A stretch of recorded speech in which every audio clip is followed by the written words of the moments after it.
Hi everyone, I'm Cynthia Treen, and welcome to my channel. In this video, I'll show you how to prepare, organize, and separate embroidery floss for stitching. We'll cover breaking down a floss skein, pulling threads without tangles, number of strands to use and when, and a bonus trick to make silky smooth, tangle-defying floss. Okay, let's get started.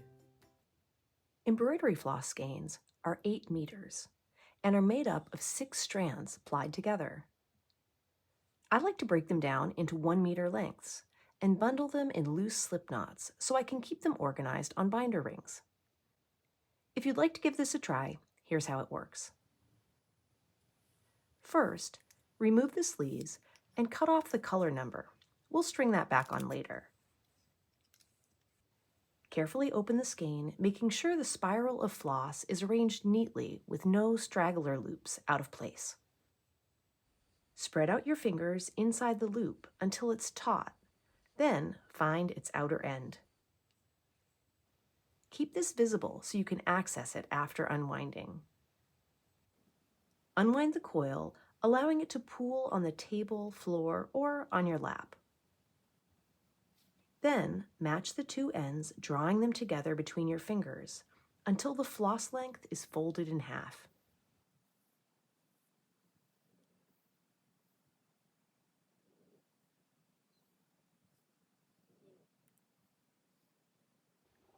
Repeat this twice more until you have 8 sections.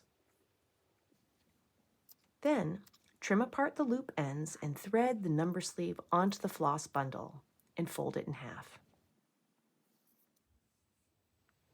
Now, tie the folded bundle into a loose slip knot with the loop and cut ends at uneven lengths. A loose slip knot prevents kinks from forming in the thread, and the uneven tying makes it easy to separate and release the knot. To release the knot, separate the looped and cut ends and pull in opposite directions. Each length is made up of 6 strands that stay unified with a slight twist. You can remove each bundle of 6 one by one from the cluster. But because of the twist, you must pull floss lengths individually, or you risk creating a tangled mess.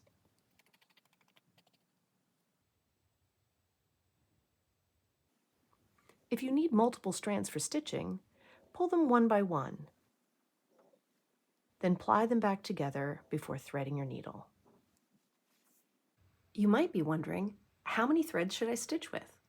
I use a single strand for basic assembly, and 2 strands to stitch on heads, tails, eyes, or anywhere I need extra strength. You can also bump up to 3 strands for attaching separate limbs, like those on my teddy bear designs. My last tidbit for today is for special occasions.